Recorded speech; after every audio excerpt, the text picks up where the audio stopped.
Hello दोस्तों, तो आप सभी लोगों का यूनिक सेंटर में मोस्ट वेलकम। तो गाइस, जैसा कि हमारी 11th क्लास की जो स्टैटिस्टिक के जो हम चैप्टर पढ़ रहे थे, तो चैप्टर नंबर 11 के, तो हमने उसमें जो भी थ्योरेटिकल और जो भी न्यूमेरिकल के जो क्वेश्चन थे कार्ल पियर्सन तक के, वो सारे के सारे क्वेश्चन हमने उसमें कवर कर लिया था।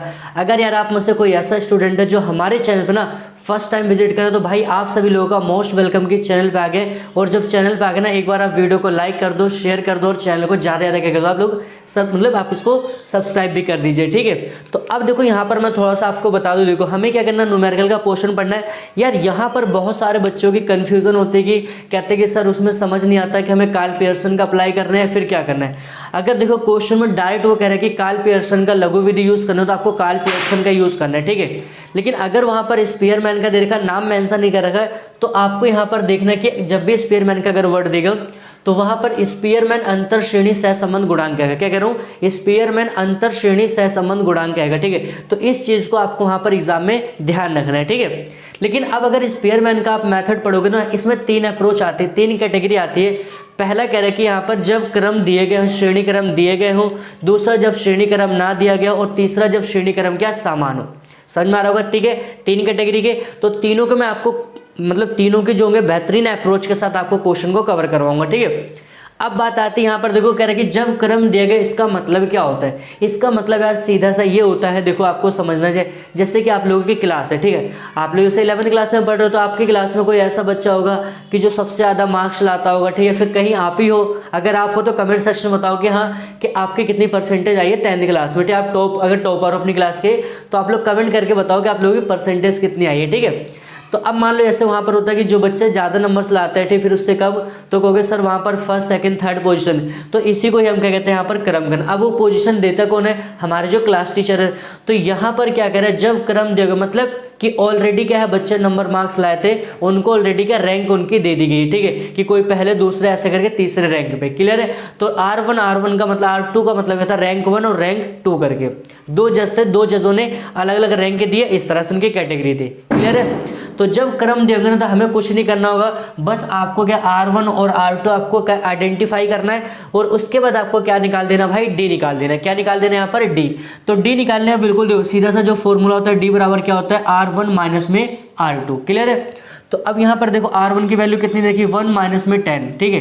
तो 1 माइनस में 10 अगर हम लिखेंगे इसका 1 माइनस में 10 तो माइनस में 9, ठीक है। फिर आपका 2 माइनस में 6 कितना होगा आपका यहाँ पर माइनस का 4।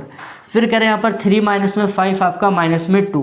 कह रहे हैं कि 4 माइनस में आपका यहाँ पर 4 0। कह रहा 5 माइनस में 7, ठीक है। 5 माइनस में 7 कितना, माइनस का 2। फिर कह रहा है कि 6 माइनस में 9।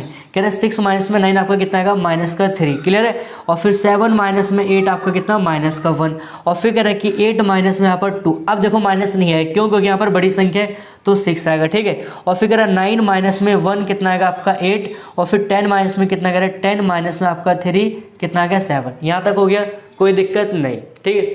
अब देखें यहाँ पर, अब हमें करना है कि जो हमने D की वैल्यू यहाँ पर कैलकुलेट कर ली है, कुछ नहीं करना भाई, D का आप क्या कर दो, स्क्वायर कर दीजिए, ठीक है, स्क्वायर। एक चीज़ हमेशा याद रखना कि जब भी आप कोई माइनस वाले नंबर का स्क्वायर करते हो, क्या करो भाई, जब भी आप कोई माइनस में अगर नंबर आप स्क्वायर करोगे, तो वो स्क्वायर हमेशा क्या होता है, प्लस में आता है। कहने का मतलब क्या, माइनस, इसका स्क्वायर का मतलब क्या होता है कि माइनस और माइनस को करना, तो माइनस माइनस क्या होता है, प्लस। तो 9 का स्क्वायर कितना होता है, कहोगे सर 81 होता है। इसका कितना होता है, इसका 16 होता है, ठीक है। ये कितना आएगा आपका 4, ये 0, फिर आपका कितना होगा यहाँ पर 4, और ये फिर आपका 9, और यहाँ पर 1, और ये कितना आएगा, देखो 6 का स्क्वायर कितना होता है, 36 हो गया। और 8 का कितना होता है, 64 होता है। और यहाँ पर कह रहा है कि 49, ठीक है। अब एक चीज़ याद रखना है, देखो इस क्वेश्चन को करने के लिए ना भाई, कम से कम आपको ना यार, आप लोग कम से कम 20 से 25 तक तो स्क्वायर याद होना चाहिए। क्या करूँ, 25 तक स्क्वायर याद होना चाहिए। नहीं, अब ऐसी बड़ी क्लास में आ गए, अगर आपसे होगा कि आप स्क्वायर करना नहीं आता, तो फिर दिक्कत है ना, क्वेश्चनों को करना जल्दी। अब इसका आप इसका सिग्मा कर लीजिए, तो सिग्मा क्या लिखेंगे हम यहाँ पर, सिग्मा D स्क्वायर, ठीक है।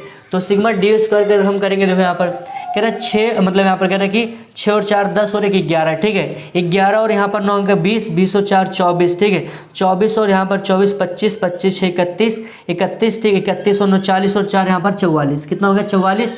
हासिल कितना हो गया हमारा 4, ठीक है। 8 और 4 कितना हो गया 12, 13 और 3 कितना 16, और 16 और 4 20 2 22, 22 और यहाँ पर 22 और 4 कितना होता है यहाँ पर 26, कितना आ गया 264, क्लियर है। हमारा कितना आ रहा है यहाँ पर 264, क्लियर है। अब कुछ नहीं करना आपको, देखो स्पेयरमैन का निकालना है, तो स्पेयरमैन का मैंने फॉर्मूला क्या था, आर के से डिनोट करते, किससे, आर के से, फॉर्मूला क्या होता है 1, ठीक है। आप सिग्मा क्या लिखोगे, सिग्मा डी स्क्वायर, ठीक है, लिखोगे यहाँ पर सिग्मा 6d स्क्वायर, ये फॉर्मूला भाई, ठीक है, सिग्मा 6d स्क्वायर, फिर अपॉन में क्या होता है यहाँ पर n का क्यूब माइनस में n, ये हमारा भाई पूरा फॉर्मूला, तो इसको बाकायदा आप इसको याद कर लीजिएगा, ठीक है। ये क्या होता है हमारा बिल्कुल फॉर्मूला होता है, क्लियर यहाँ तक। कह रहे कि 1 माइनस में सिग्मा डी स्क्वायर अपॉन में क्या है n का क्यूब माइनस में n, ठीक। अब इनकी वैल्यू पुट कर दीजिए आर के। अब 1 को अभी कुछ नहीं करना, पहले इसको सॉल्व करना है। तो देखो यहाँ पर कितना कह रहे हैं हमारा, ये 8 स्क्वायर कितना आता है 264 आता है, 264 आया था, और यहाँ पर n का मान कितना देखा है। अब देखो n का मान यहाँ पर उधर नंबर्स कितने देखे, तो यहाँ पर n बराबर टोटल कितना हो जाएगा आपका, तो n बराबर कितना आपका टोटल 10 है, ठीक है। जैसे 1 2 3 ऐसे ही आपका क्या 10 हो जाएगा, क्लियर है। तो अब यहाँ पर हमारा कह रहा है कि 10 का क्यूब माइनस में कितना 10, क्लियर है। इसको सॉल्व करना है, 1 को कुछ नहीं करना, पहले इस वाले को सॉल्व करना है। इसको मल्टीप्लाई कर दिए तो 6 चौक 24 का 4 हासिल कितना 2, ठीक है। 6 6 36 37 38 38 का 8 हासिल कितना आएगा भाई 3, ठीक है। 6 दूनी 12 और 3 यहाँ पर कितना होगा 15, मतलब 1584 आ रहा है। अब देखो 10 का क्यूब कितना होता है, स्क्वायर नहीं 10 का क्यूब, तो कहोगे सर 10 का क्यूब कितना होता है 1000, कह रहे हैं 10 का क्यूब कितना होता है 1000, मतलब कि 10 इंटू में कितना 10, ठीक है। तो कितना 1000 माइनस में कितना आ गया 10, क्लियर है यहाँ तक। चलिए अब देखो, अब यहाँ पर आपका आगे कितना है ये कह रहे हैं, ठीक है। तो ये हमारा कितना रहा, कह रहे हैं 15, ठीक है 84। आप कह रहे हैं कि 1000 में से अगर आप जाएगा 1000 में से 10 घटाओगे तो कितना आएगा 990 आएगा, कह रहे हैं कि 990। अब इसको आपको क्या मतलब इसको सॉल्व करना है, तो इसको अगर आप सॉल्व करोगे, इसको काटोगे, मान लो किससे काट दे 2 के पहाड़े से, तो 950 का आधा कितना होगा, 2 चौके 8, यहाँ पर आ जाएगा 1, ठीक है। 2 चौके 8 हो गए, यहाँ पर एक आ गया 2 नी में 18, और फिर यहाँ पर कितना 2 पंजे 10, क्लियर है। और इसको काटोगे 2 सत्ते 14, फिर यहाँ पर 2 नी में 18, 2 दूनी 4 हो गया। अब देखो हमें यहाँ पर भाग देना, तो आप भाग डायरेक्ट आप यहाँ पर भाग दे दो, अगर आपकी स्पीड तेज है तो 792, क्या कह रहे हैं 792 को अगर हम भाग देंगे यहाँ पर कितना 495 से, तो कितनी फर्स्ट वन टाइम में जाएगा कितना 495। अब देखो 12 में से आपका जाएगा कितना आएगा 5, तो कितना बचेगा 7। देखो यहाँ पर कह रहे कि 18 में से 9 जाएगा कितना आएगा 9, और यहाँ पर 6 में से 4 जाएगा 2, क्लियर है। अब यहाँ पर पॉइंट ले लीजिए, ठीक है। तो पॉइंट लेने के बाद हम यहाँ पर क्या करेंगे, देखो क्योंकि कम वैल्यू 0 आएगी, तो अब मेरे को 495 का मैं किससे आसपास करूँगी जो ये आपका आ जाए। तो अगर मैं करूँगा 6, ठीक 7 से 7 चौक 28 ज़्यादा होगा, 6 से करते हैं, तो 6 पंजे 30 का 0 हासिल 3 9 दो, फिर 6 निम 54 54 और 3 कितना 57 का 7 हासिल 5 6 चौक 24 24 और 5 29 कितना 29 70 आ रहा है, बिल्कुल आ रहा है, ठीक है। तो 29 70 पूरा कट गया कितना 6 टाइम पे, ठीक है। 29 70 ये पूरा कैंसिल हो गया, ठीक है। तो इसको हमने भाग करा भाई, कितना आया था हमारा 1.6, ठीक है। देखो क्या आया था हमारा 1 माइनस में कितना 1.6, ठीक है, ये हो गया। तो इसको आर के इसको आपको लिखना है। अब देखो 1 पॉइंट में कह रहा है कि 1 में से 1.6 माइनस करेंगे तो यहाँ पर हमारा क्या बच जाएगा सिर्फ 0.6, लेकिन माइनस का क्यों, बड़ी संख्या है 0.6 माइनस का, ठीक है। तो ये फाइनली हमारा क्या निकल गया था यहाँ पर सहसंबंध, ठीक है। कैसे निकल देगा इस बारे में, ठीक है। तो ये क्या था हमारा ये। अब देखते हैं हम इसका नेक्स्ट क्वेश्चन। लो एक और क्वेश्चन इसी के ऊपर और लगाते हैं, ताकि हमारे क्या बढ़िया से क्या हो कि जो जब क्रम दिए गए, जब श्रेणी क्रम दिए गए वाले क्वेश्चन बिल्कुल अच्छे से क्लियर। देखो आपके पास क्वेश्चन निर्णायक आपका दे रखा था क्वेश्चन में, फिर आपका निर्णायक दे रखा था। हमें कुछ नहीं करना, जब भी जो जज अगर वो दे रखे होंगे, उन्होंने रैंकिंग दे रखी होगी, तो हमें कुछ नहीं करना। सबसे पहले तो हमें डी निकालना है। तो डी निकालने का फॉर्मूला क्या होता है, R1 माइनस में क्या हो जाएगा भाई R2। क्या करना है कि R1 माइनस में R2। तो अब देखो यहाँ पर R1 की वैल्यू कितनी आएगा 1 माइनस में 4 कितना आएगा 3, ठीक है। फिर कह रहे कि 2 माइनस में 6 कितना आएगा -4, क्लियर है। फिर 3 माइनस में 5 कितना आएगा -2, 4 माइनस में 3 कितना आएगा, देखो बड़ी संख्या तो 1 आएगा। और यहाँ पर कह रहा 5 माइनस में 7, ठीक है। क्या करूँ मैं 5 माइनस में 7 कितना आएगा आपका यहाँ पर 2 माइनस का, ठीक बड़ी संख्या है। फिर कह रहे कि यहाँ पर 5 माइनस में 7 होगा, कह रहे कि 6 माइनस में 1 5 आएगा, माइनस करने का क्यों बड़ी संख्या है, क्लियर यहाँ तक। और फिर देखो कह रहे यहाँ पर 7 माइनस में 8, कह रहे कि 7 माइनस में 8 आपका माइनस में 1, और फिर कह रहे कि 8 माइनस में 2 बराबर कितना आएगा 6, ये हो गया हमारा। अब जो हमने डी निकालने बस उनका क्या स्क्वायर कर दीजिए। तो यहाँ पर 9 का स्क्वायर, ठीक है, कितना हो जाएगा यहाँ पर 9, यहाँ पर कितना 16, ठीक है। और फिर यहाँ पर कह रहा है कि 4 का स्क्वायर, फिर 1 का स्क्वायर कितना होता है, कहोगे 1 होता है, 2 का कितना 4 होता है, 5 का कितना होता है 25 होता है, 1 का कितना होता है 1 होगा, 6 का कितना होता है 36। अब इसका आपको डी स्क्वायर कर लेना, क्या करना है सिग्मा डी स्क्वायर, ठीक है। तो अब इसको देखो प्लस कर लो, देखो कह रहे कि यहाँ पर अगर हम इसकी बात करें 9 और 1 10, 10 और 10 कितना 20, 20 और 9 29, 29 30, 30 और 6 36, 36 का कितना होता है 6, हासिल कितना आएगा 3। ठीक है, समझ आ रहा होगा। यहाँ पर एक बार सही से कर लेना। देखो कह रहे कि 9 और 1 10, 10 और 10 20, 20 और 9 कितना 29, 30, 30 और 36 का 6, हासिल 3। ठीक है, 3 और 1 4, 4 और 2 6, 6 और 3 कितना होता है 9, कितना 6 और 3 9। समझ आ रहा होगा। 3 4, 4 और 4 मतलब 4 और 5 कितना 9। क्लियर यहाँ तक, बस कुछ नहीं करना। और यहाँ पर n की वैल्यू देखो कितनी है, तो होगा सर n की वैल्यू कितनी हमारी 8, मतलब नंबर्स 1 2 3 कितने टोटल 8 है। बस कुछ नहीं करना आपको, यहाँ पर फॉर्मूला अप्लाई कर देना। देखो फॉर्मूला क्या होता है, आर के इजक्वल टू क्या होता है 1 माइनस में हमने फॉर्मूला लिखा था 6 सिग्मा डी स्क्वायर। ठीक है, और अपॉन में क्या था यहाँ पर n का क्यूब और यहाँ पर n।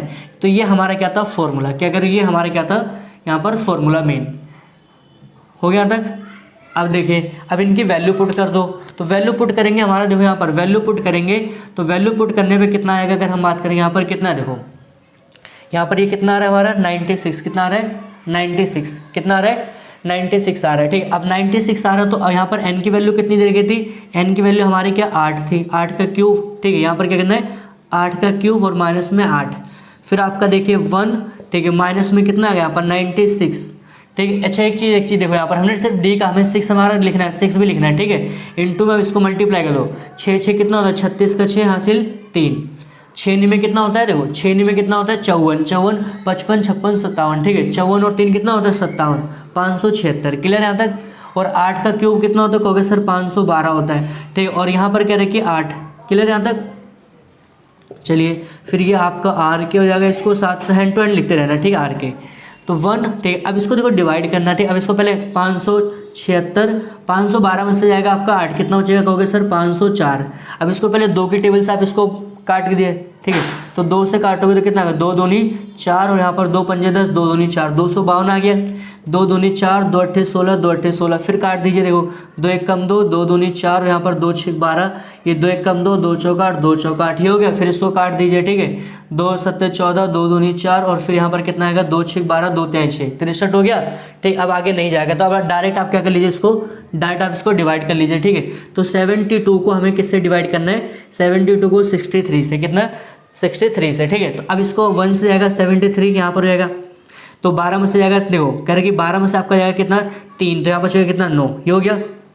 पॉइंट ले लीजिए और फिर यहाँ पर 0, फिर ये कितना जाएगा 1। ठीक है, फिर 63 आ गया। अब 63 करें 90 में से 63 जाएगा, कितना बचेगा, तो 10 में से आएगा 3, कितना बचेगा यहाँ पर, अगर हम बात करेंगे यहाँ पर 27। ठीक है, अब यहाँ पर देखो 27 से तो पॉइंट हमने देखा 0 ले लो। अब 6 से मतलब 63 को किससे मल्टीप्लाई करें, इसके आस का, तो 6 जब 24 अगर 4 से करते हैं तो 4 3 12 का 2, हासिल 1 4 3, देखो 4 6 24, 24 1 25, इसके आसपास का नंबर आ रहा है, तो किससे गया हमारे यहाँ पर 4 से। ठीक है, कितना गया 4 से, तो पॉइंट के बाद हमें 2 डिजिट लेना इनफ है। ठीक है, तो उसको कट करने पे देखो हमारा पूरा कितनी वैल्यू कट करने पे आई थी 1.14। ठीक है, तो कह रहे हैं कि वहाँ पर 1.14 आया था। ये अगर हम इसको क्या करेंगे, इसको सब्सट्रैक्ट कर देंगे, माइनस कर देंगे, तो कितना बचेगा 0 पॉइंट में। ठीक है, 0.14 बचेगा माइनस का। ठीक है, तो ये हमारा क्या होता है यहाँ पर निकल गया है, समझ में आ रहा होगा। तो यार अगर आप लोगों को क्या वीडियो अच्छी लग रही है ना यार, वीडियो को लाइक शेयर कमेंट में बिल्कुल भी कमी नहीं होनी चाहिए। ठीक है, तो यहाँ पर जो पार्ट हमारा 7 होता है, पार्ट 7 हमने क्या देखा था, स्पीयरमैन का जब क्रम दिए गए तो उसके हमने 2 क्वेश्चनों को करा है। आप लोग वीडियो को 2 से 3 बार आप देखिए, हर एक मतलब क्वेश्चन को बैठ के खुद भी सॉल्व करो, क्योंकि देखो न्यूमेरिकल का मेन अप्रोच क्या होता है कि देखो अब ऐसा नहीं कि आप बैठ के वीडियो देख रहे हो बस आपका हो गया, नहीं भाई, जब तक आप कॉपी पेन नहीं उठाओगे ना सवाल नहीं होगा। आपको कॉपी पेन उठाओ और सवालों को रगड़ो लगाओ। ठीक है, तब जाके आपको सवाल बिल्कुल आपके दिमाग में चीज़ें छपेंगे और इससे आपकी क्या होगा, एक एक्यूरेसी आएगी। एक्यूरेसी के साथ साथ क्या करना है, आपकी स्पीड को भी देखना है, क्यों, क्योंकि इनमें यार कैलकुलेशन थोड़ी तेज होती है। जिस बच्चे की कैलकुलेशन जितनी स्पीड होगी वो सवाल उतना ज़्यादा अपने टाइम को कंज्यूम मतलब बचा पाएगा। समझ में आ रहा होगा। तो मिलते हैं हमारा पार्ट 8 में और उसमें देखेंगे जब श्रेणीक्रम वगैरह ना दिए गए हों। तो thanks for watching this video.